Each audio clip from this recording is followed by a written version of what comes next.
Bienvenido al canal de Narraciones Budismo. Gracias por escuchar. Presentación de la vida de Tsongkhapa, por el Dr. Alexander Pershing. Contenido general: profecías e infancia.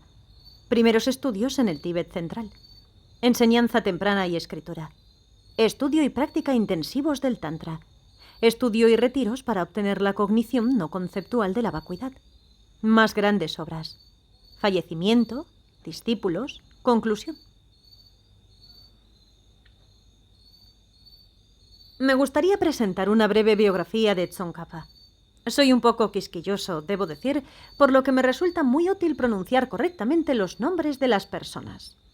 Hay una convención común, que creo que es bastante incorrecta, totalmente incorrecta, que es dividir el nombre de Tsongkhapa como Tsong y luego Khapa, lo que hace que la gente piense que Khapa era su apellido.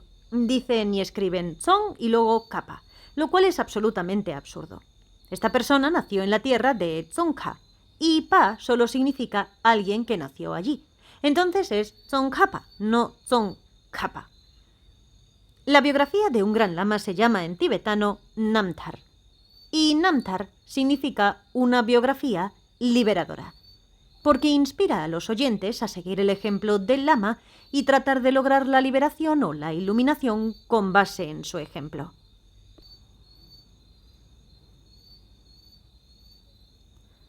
Y, por supuesto, uno tiene que admitir desde un punto de vista más histórico que estas biografías a menudo se embellecen para hacerlas un poco más inspiradoras, tener una buena historia.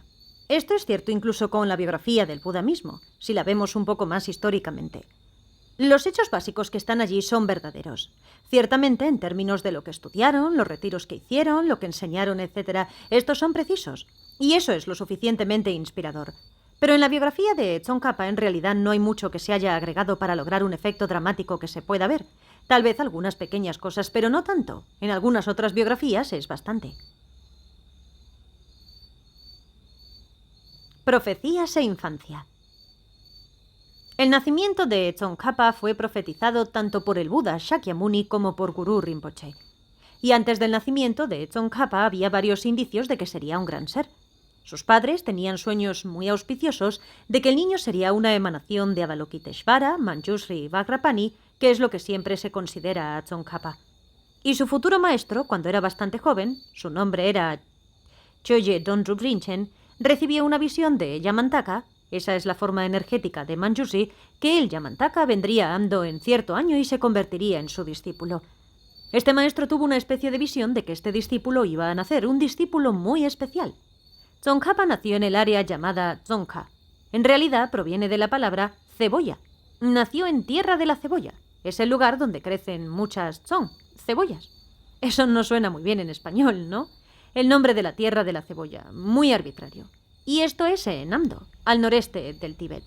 Nació en el año 1357, fue el cuarto de 6 hijos. El día después de su nacimiento, el maestro que tuvo la visión de que este discípulo nacería allí, Choje Dondrup Rinchen, envió a su discípulo principal para que fuera con los padres a llevarles regalos, una estatua y una carta. Realmente tenía este fuerte sentimiento de que este niño sería realmente especial. Ahora bien, esto no es tan fantástico en realidad si lo pensamos. Quiero decir, es fantástico desde un punto de vista, pero quiero decir que no es tan raro. Porque a menudo su santidad el Dalai Lama tiene varios sueños del lugar en donde van a renacer diferentes lamas altos, y con base en esos sueños suelen ir en busca de las reencarnaciones. Y esto es algo común entre los profesores muy desarrollados. Creo que Lama Zopa también ha tenido algunos sueños así, ¿no? De encontrar encarnaciones. Tsongkhapa no era como cualquier niño ordinario. Nunca se portó mal.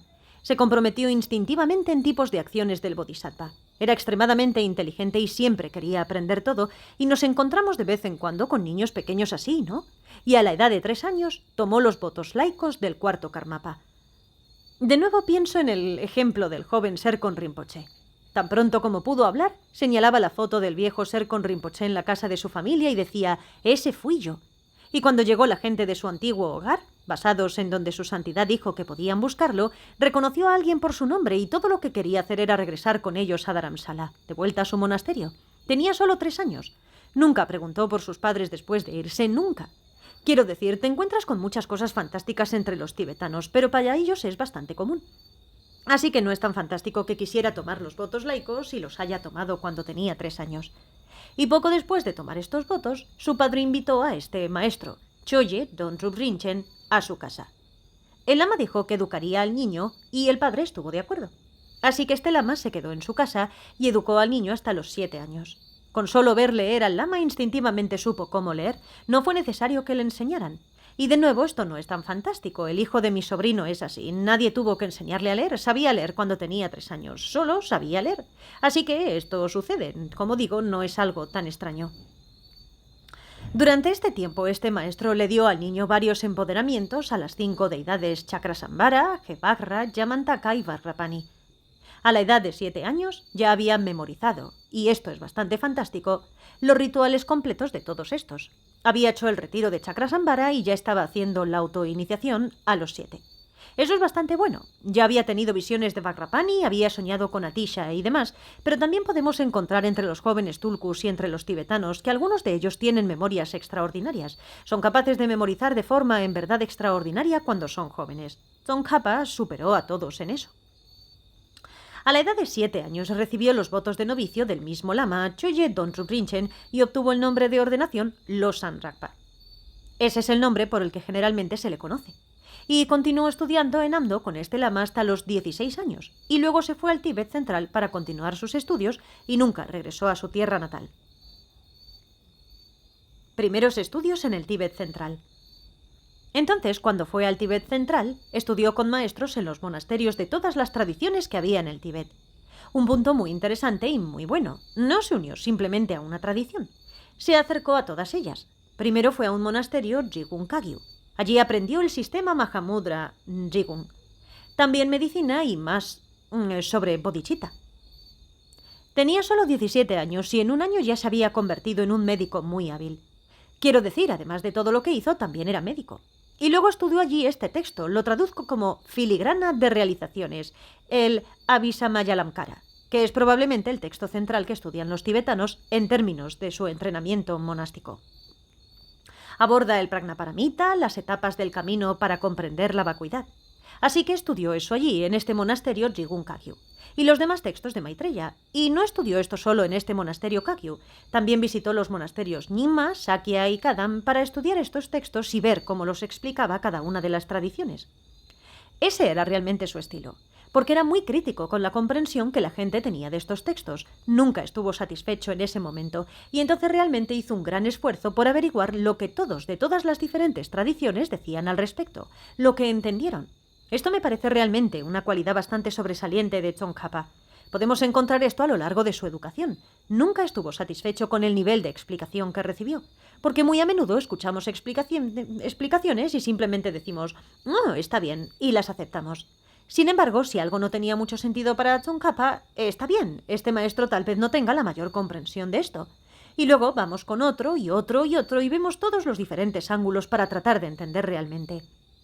Y era capaz de memorizar todos los textos en tan solo unos días. A la edad de 19 años ya era conocido como un gran erudito, era muy docto. Continuó viajando a los monasterios más famosos de todo el Tíbet central, de todas las tradiciones tibetanas, y estudió lo que ahora llamamos los 5 principales temas de entrenamiento para Geshe y los sistemas de principios filosóficos indios. Él estudió todo eso.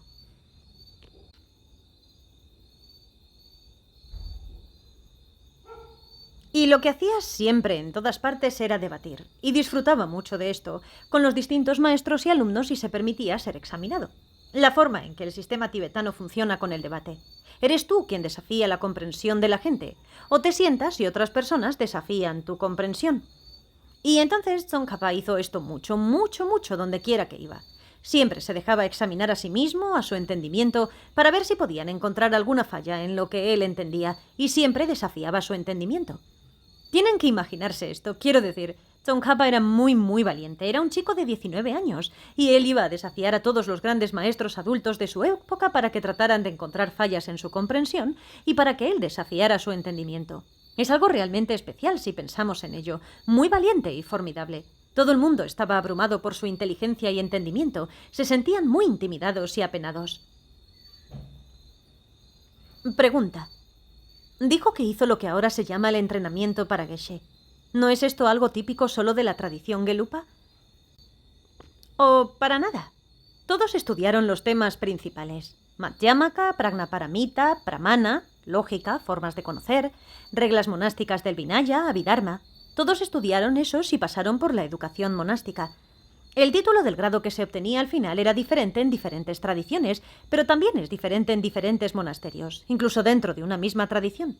Pero en la época de Tsongkhapa, la educación monástica no confería títulos, y Geshe no se usaba como título de grado.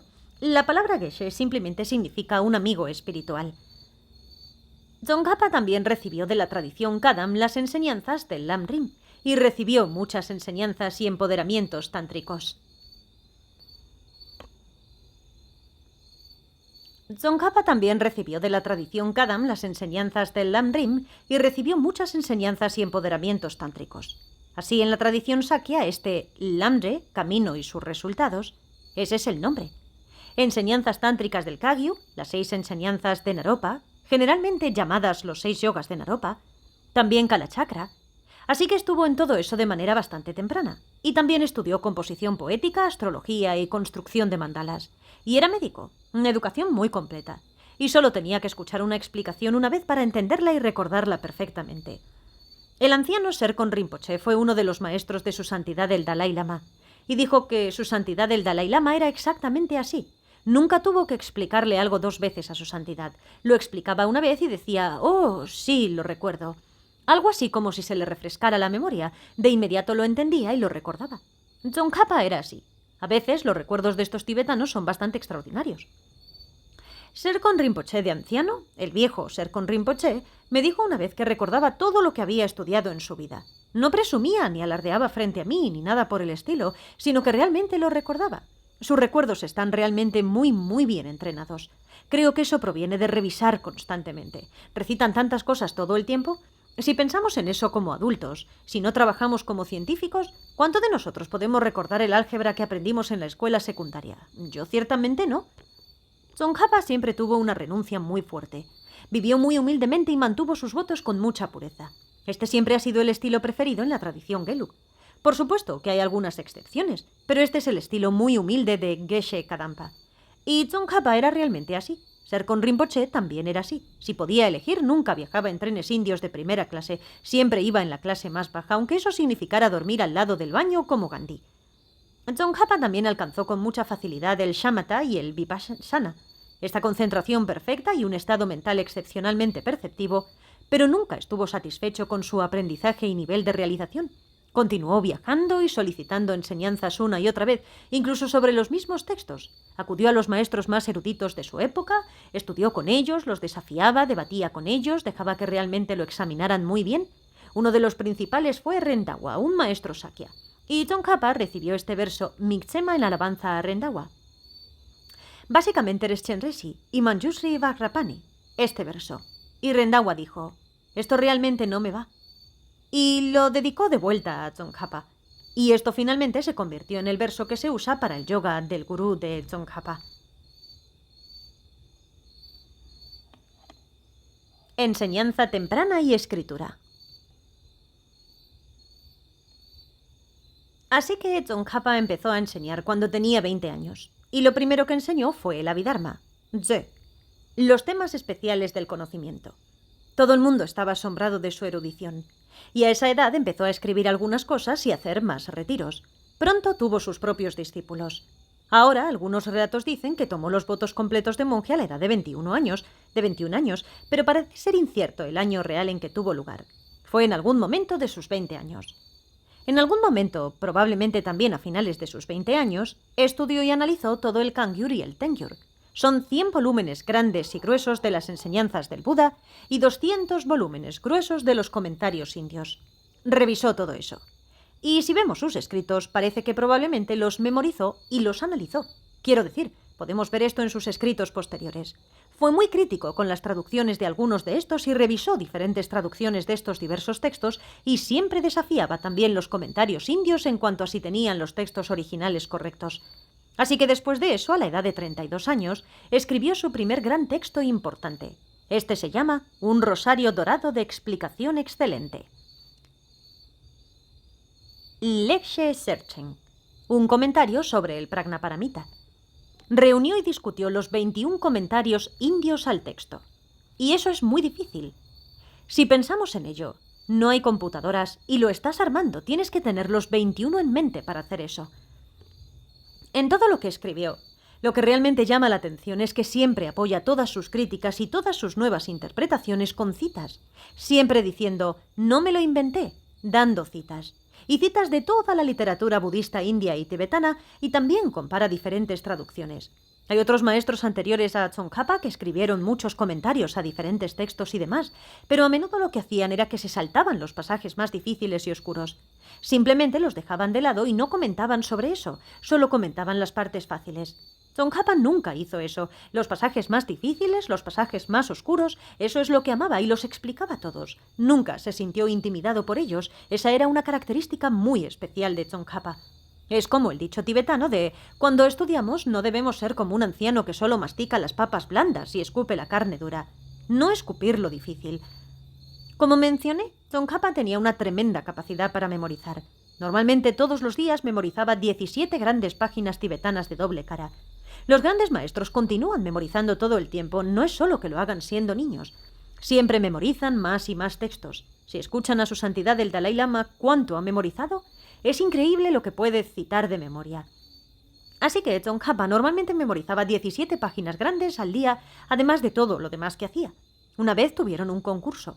Así que los eruditos querían ver quién podía memorizar la mayor cantidad de páginas antes de que el sol golpeara el estandarte en el techo del monasterio. No sé cuántas horas fueron, no mucho tiempo. Pero probablemente algunos de los estudiantes querían poner a prueba a los maestros. ¿Quién era el mejor para memorizar? Y así ganó Tsongkhapa. Pudo hacer 4 páginas grandes de doble cara en ese corto tiempo que luego pudo recitar con fluidez sin errores. Quiero decir, son páginas grandes, con muchas palabras. Pudo hacer en ese corto tiempo, desde que comenzó a clarear hasta que salió el sol, 4 páginas de doble cara. Recitó sin ningún error, simplemente con mucha fluidez. Y el segundo más cercano solo pudo hacer 2 páginas y media, y las recitó titubeante, no estaba tan seguro de sí mismo. Tsongkhapa fue el mejor, ganó. Pronto Tsongkhapa también comenzó a dar iniciaciones y enseñanzas tántricas. Con especial frecuencia dio Jenan, este permiso subsecuente de Sarasvati, la contraparte femenina o compañera de Manjushri, para obtener sabiduría. Ese era su favorito de otorgar en este momento. Y también continuó su estudio especialmente de Kalachakra. Sarasvati es la que toca el laúd, y es especialmente conocida por tener la sabiduría para realizar una hermosa composición, para poder escribir y explicar con claridad, y para la música. No solo hacer explicaciones poéticas, sino claras. Sus estudiantes quedaron muy impresionados con Tsongkhapa, y como estudiantes entusiastas siempre querían tener concursos para ver lo que Tsongkhapa realmente podía hacer. Y así en ese momento había un gran lama que podía enseñar 11 textos diferentes al mismo tiempo. Así que los estudiantes le pidieron a Tsongkhapa que hiciera lo mismo. Tsongkhapa, ¿puedes hacer eso? Ese tipo de cosas. Su santidad enseña así ahora. Básicamente hace lo mismo. Ya nunca enseña solo un texto, siempre enseña 2 o 3 al mismo tiempo entrelazándolos. Enseña algo de un texto y luego lo complementa con otro y luego otro texto y así. De tal forma que Tsongkhapa, en lugar de hacer 11, hizo 17 textos principales de sutra. Los enseñó todos de memoria. En realidad nunca usó un libro, los enseñó todos de memoria. E hizo una sesión sobre cada texto todos los días. Comenzó los 17 el mismo día y los terminó todos al mismo día 3 meses después. ¿Pueden creerlo? Nunca se perdió, nunca se confundió.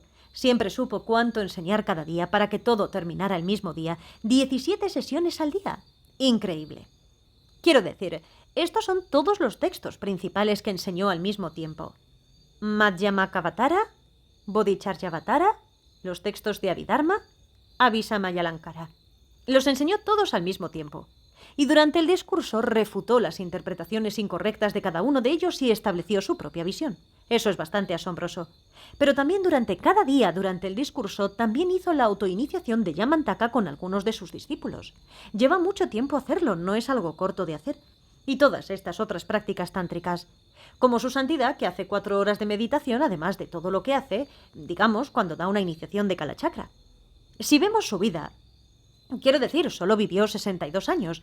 Si consideramos lo mucho que estudió y lo mucho que practicó, incluida la fabricación de quién sabe cuántas de estas pequeñas estatuas de arcilla de Tsacha, Lo que realmente lleva mucho tiempo, y si sabemos cuánto escribió y cuánto enseñó, cuántos retiros hizo, parece imposible que alguien pueda hacer siquiera uno de ellos en su vida, y los hizo todos.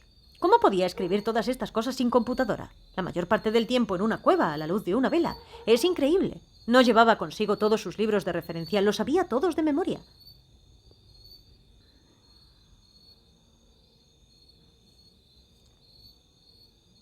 Estudio y práctica intensivos del Tantra.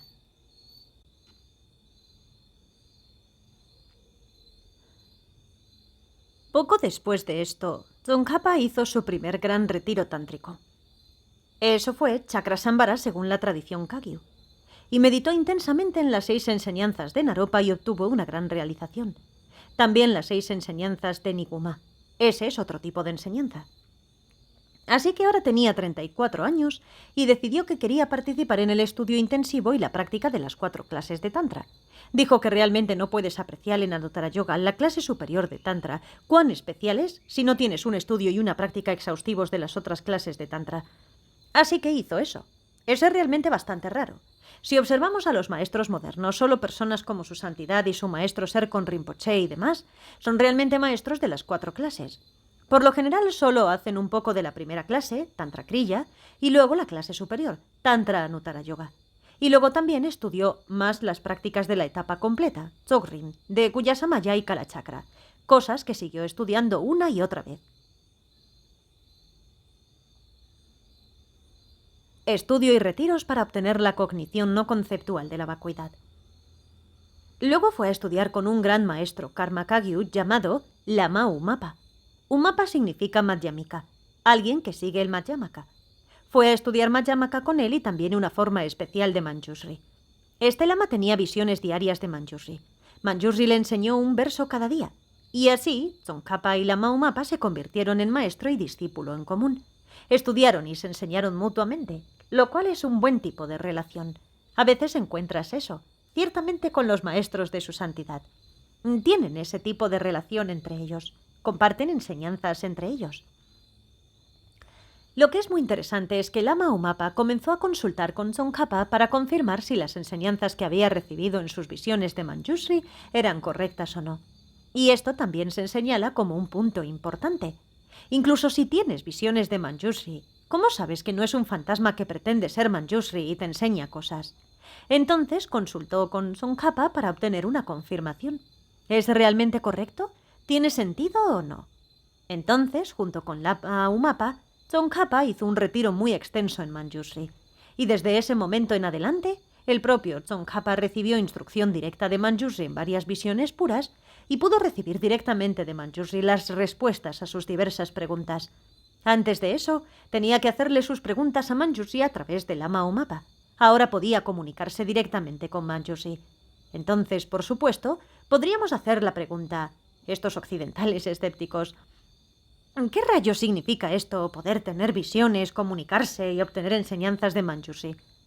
Nunca le pregunté al viejo Serkon Rinpoche, pero le pregunté al joven Serkon Rinpoche. Ahora tiene 19 años. Ciertamente tengo una relación tan estrecha con él como la que tenía con el anterior.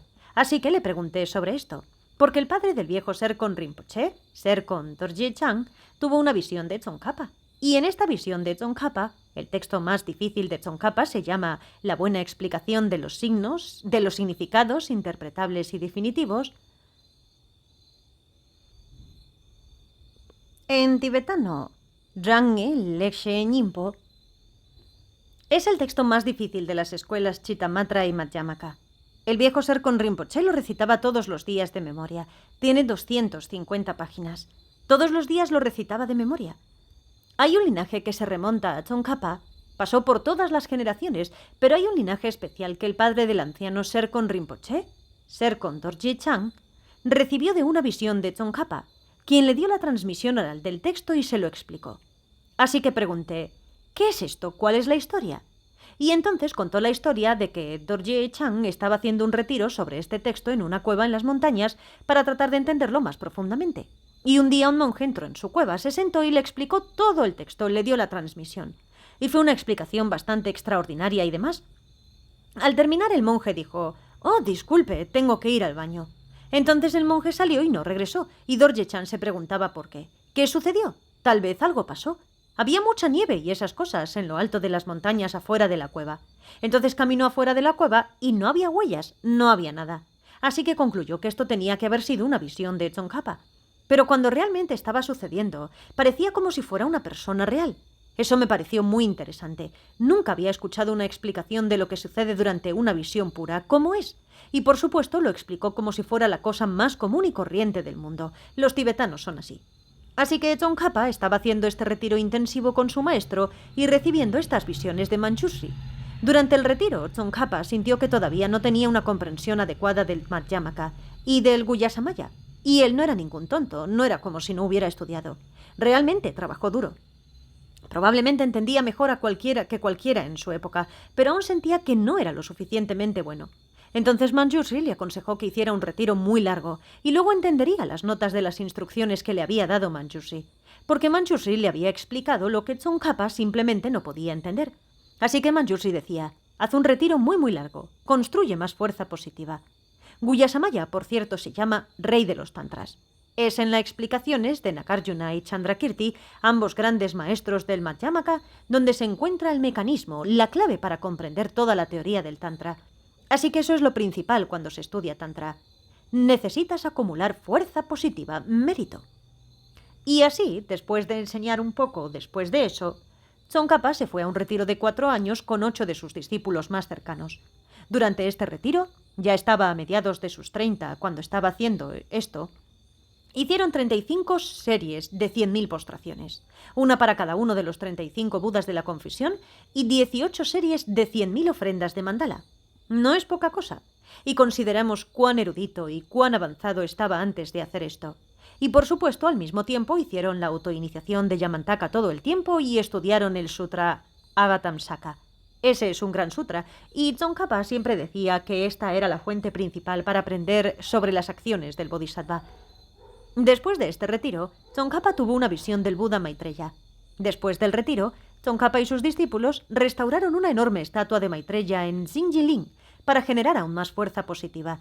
Es interesante que esto se considere la primera gran obra de Tsongkhapa, restaurar esa estatua. Ni su enseñanza, ni sus retiros, ni sus libros, ni nada por el estilo. Restaurar una estatua. Porque no solo es positivo para él, sino que les da a otras personas una gran oportunidad. Como dice Lama Zopa sobre la estatua de Maitreya, que quiere construir en la India, le da a la gente la gran oportunidad de acumular mucha fuerza positiva.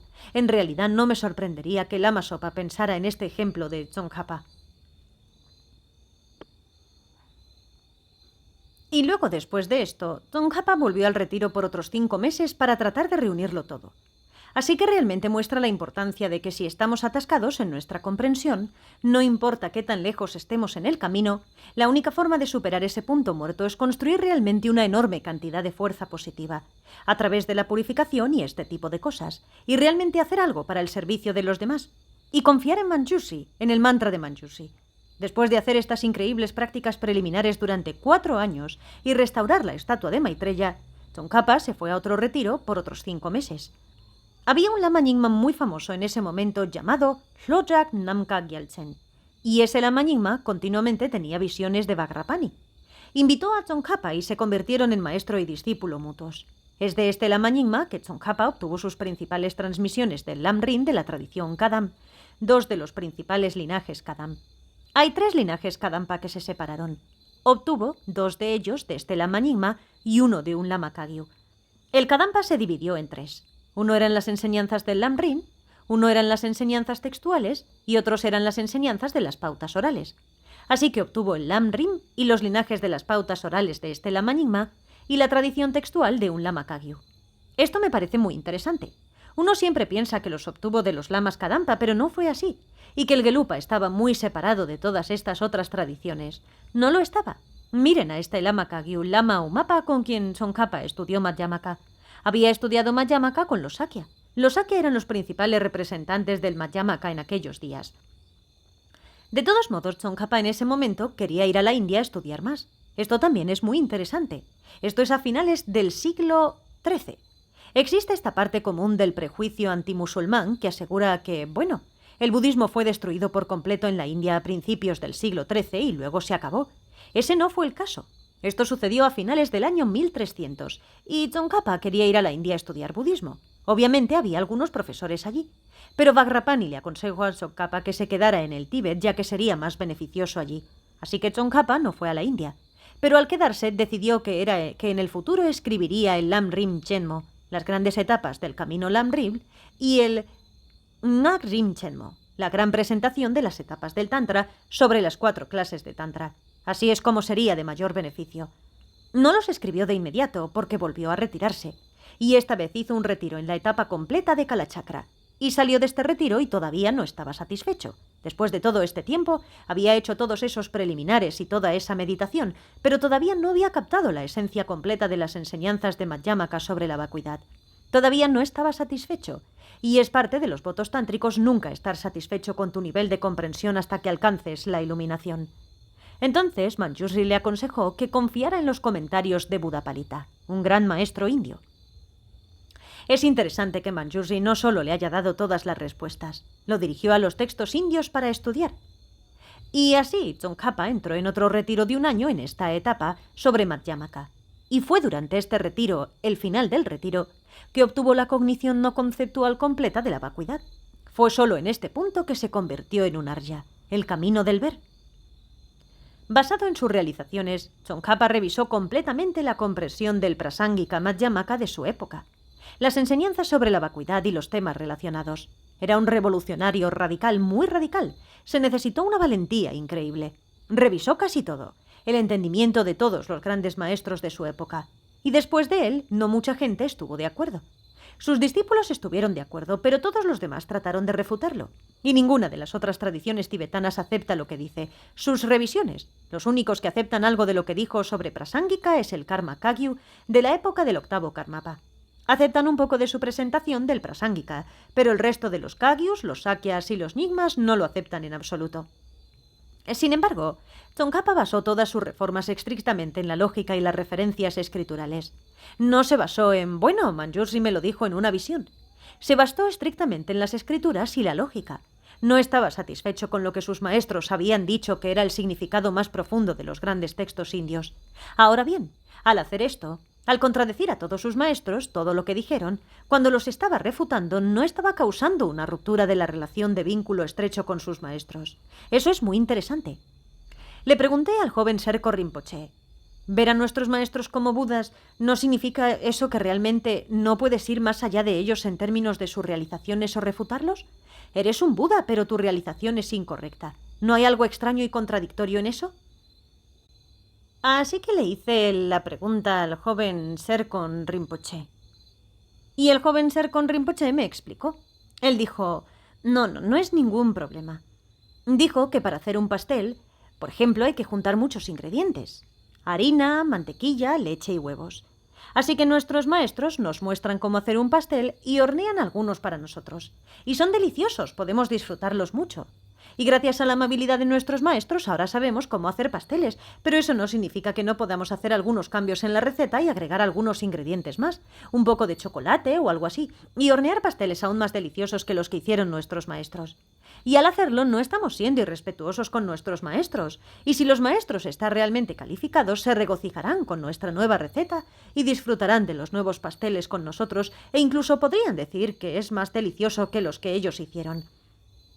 El ejemplo del pastel es bastante lindo, pero aquí estamos hablando de algo un poco más serio, que es que Tsongkhapa estaba cuestionando la comprensión de la vacuidad que tienen estas personas arya, lo que en realidad pone en duda si alguna vez han logrado el camino del ver, ni qué decir de la liberación o la iluminación.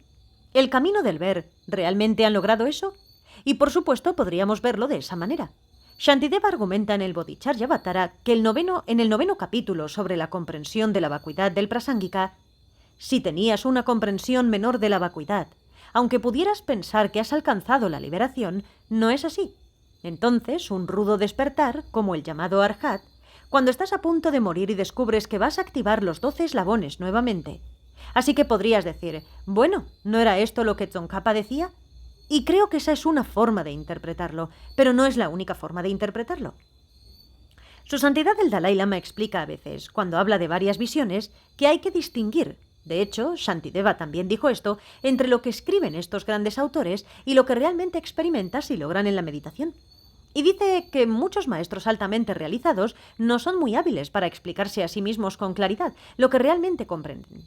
Y debido a su falta de habilidad para escribir con claridad, si solo se observa lo que escribieron, se encontrarán muchas contradicciones e imprecisiones. Pero sobre esa base no se puede decir que nadie jamás alcanzó el camino del ver o liberación a la iluminación sin tener la visión Gelupa. Así lo explica su santidad y creo que es muy razonable, porque ciertamente podemos conocer a muchos maestros diferentes que no tienen esta habilidad de explicarse claramente. Enseñar claramente es realmente muy muy raro. Es interesante.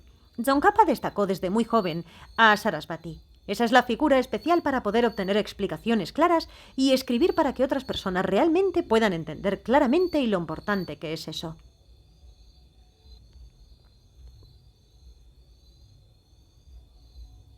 Más grandes obras. Después de enseñar un poco más, Tsongkhapa se retiró nuevamente, esta vez con su maestro Rendawa. Fue a un retiro de escritura y fue durante este retiro que escribió la mayor parte del Lamrim Chenmo. Escribió el Lamrim Chenmo solo después de haber tenido una cognición no conceptual de la vacuidad.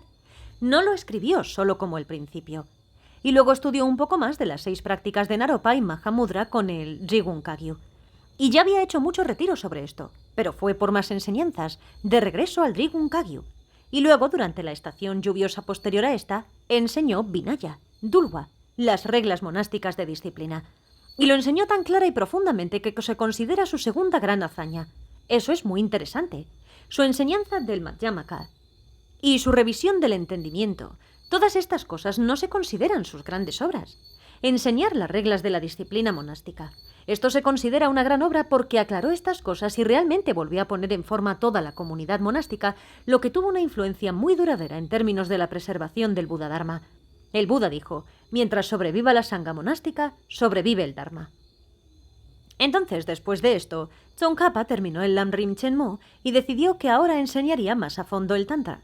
Pero antes de enseñar sobre el Tantra, escribió extensos comentarios sobre los votos del Bodhisattva y las 50 estrofas sobre el Guru.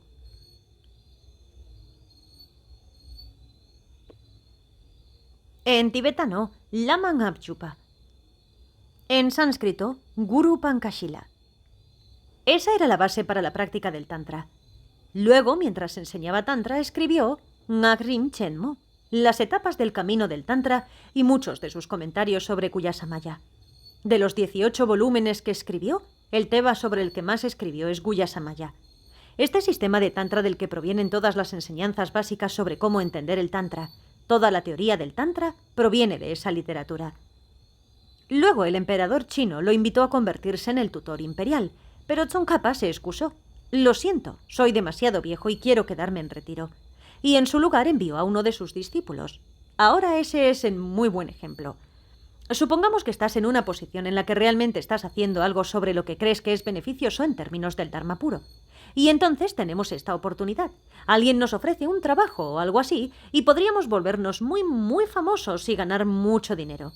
¿Estamos dispuestos a rechazar eso y permanecer como practicantes humildes y hacer lo que creemos que es lo mejor para el Dharma? Y Tsongkhapa claramente decidió, no, gracias. Tsongkhapa decidió que era mucho más importante quedarse y continuar escribiendo y enseñando a sus discípulos en los monasterios. Es un ejemplo muy inspirador. Durante los siguientes 2 años, Tsongkhapa enseñó Lamrim y Tantra extensamente y escribió este texto que mencioné, la esencia de una explicación excelente de los significados interpretable y definitivo. Es un texto muy difícil sobre los diferentes sistemas de principios y sobre la vacuidad. No lo habría escrito si hubiera ido a China. Luego, en el año 409, a la edad de 52 años, comenzó el gran festival de oración de Monlam Chenmo, en Lhasa, en el Jokang. Todos los monjes de todos los diferentes monasterios y tradiciones se reúnen para una gran sesión de oración, práctica y reunir a todos.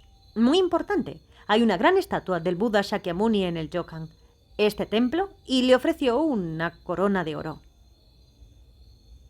En lugar de ser simplemente un monje Buda, un monje Shakyamuni le ofreció una corona de oro como un príncipe, lo que significa que ahora una estatua de Sambhogakaya en lugar de una estatua de Nirmanakaya. Esto es significativo porque una manifestación Nirmanakaya de un Buda, como Shakyamuni, vive una vida y muere. Como un ser ordinario, Pero un Sambhogakaya permanece para siempre hasta que todos hayan alcanzado la liberación. Y así este se considera su tercer gran acto, coronar la estatua, porque fue algo tan auspicioso en términos de la fuerza positiva de eso, que las enseñanzas no solo van y vienen, como la vida ordinaria, sino que perdurarán como un Sambhogakaya. Sería muy, muy inspirador para las personas que acudan y vean esta estatua.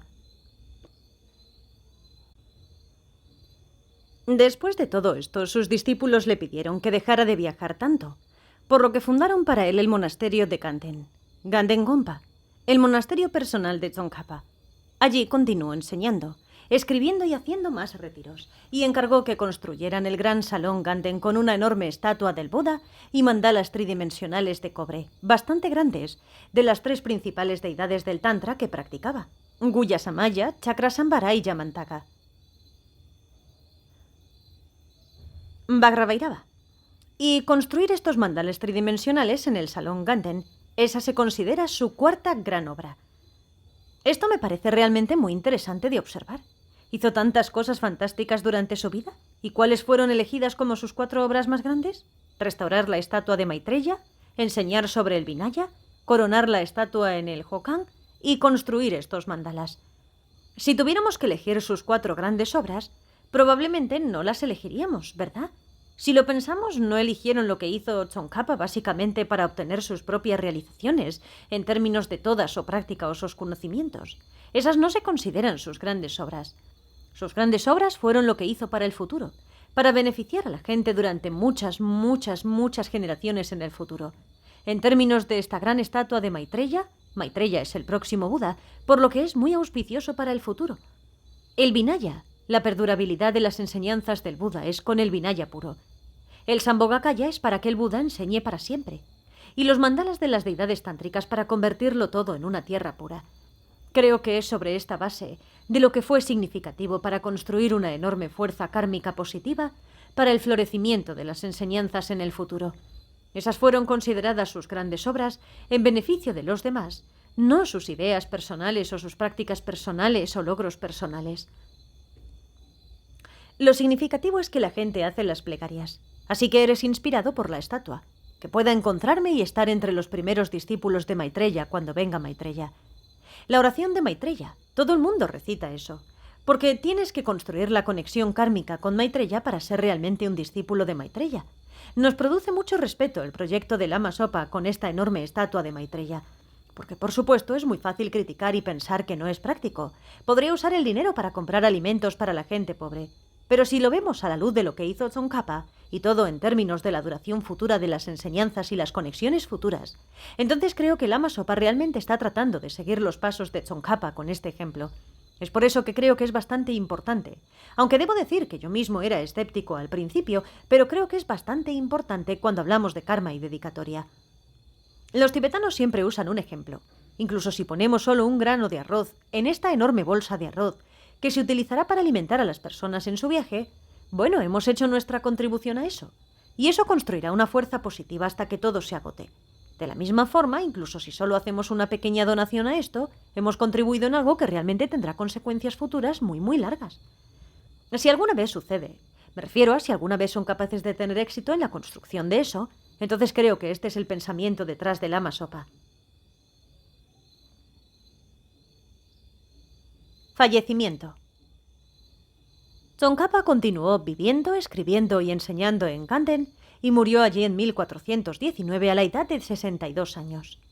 Obtuvo la iluminación después de su muerte, en lugar del bardo, logrando un cuerpo ilusorio después de la luz clara de la muerte, y luego pasó de eso a la iluminación. Y esto fue para enfatizar la necesidad de que los monjes sigan un celibato estricto, porque para lograr la iluminación en esta vida se requiere practicar con una consorte al menos una vez, solo una vez. Básicamente es para poder mover los vientos de energía que están en la superficie de la piel para que se disuelvan en el canal central. Por lo tanto, se requiere cierto tipo de conciencia gozosa poderosa que realmente haga que esas energías comiencen a moverse, esas energías sutiles. Solo tenemos que tenerlo una vez, y luego podemos comenzar a manipular esas energías y hacer que se centralicen en el canal central. Ese es el único propósito, bastante técnico. Y antes de que Tsongkhapa falleciera, le dio su sombrero y su túnica a Gyaltsabje, su discípulo mayor, quien ocupó el trono de Gaden durante 12 años después de su muerte. Esto comenzó la tradición del titular del trono de Gaden, Gaden Chipa, el jefe de la Orden Gelug. El siguiente titular del trono fue Gedrubje, quien más tarde tuvo 5 visiones de Tsongkhapa. Durante estas 5 visiones, Tsongkhapa aclaró algunas de sus dudas y respondió algunas de sus preguntas, y el linaje Gelug ha florecido desde entonces. Discípulos. Varios de sus discípulos cercanos fueron a monasterios para continuar con sus linajes y enseñanzas. Mientras aún vivía, uno de ellos fundó Drepung Gompa, y uno de ellos fundó Sera Gompa. Así que esos 3 ya estaban allí mientras Tsongkhapa estaba vivo. Después de su muerte, uno estableció el colegio tántrico inferior, Gyume Ratsang. El superior no se estableció hasta mucho más tarde, y otro, que fue llamado póstumamente el primer Dalai Lama, fundó el monasterio Tashilhunpo, que está en otra parte del Tíbet. Así fue como empezó. Esos 4, los 3 que eran monasterios principales, es decir, Gaden, Sera y Drepung, y luego Gyume, el colegio tántrico inferior, todos estaban en el área del Lhasa. Eso está en U, la provincia de U, y luego la siguiente provincia al oeste es Tsang, y allí es donde el primer Dalai Lama fundó Tashilhunpo, así que muy pronto se extendió a otra provincia. Conclusión. Me parece muy inspirador observar y empezar a analizar algunas de las cosas que hizo. Entonces uno realmente aprecia lo revolucionario y lo extraordinario que fue. Y está bastante claro que personas como su santidad el Dalai Lama y otros grandes lamas realmente ven a Tsongkhapa como modelo. Transcripción de un seminario. Múnich, Alemania, diciembre de 2003.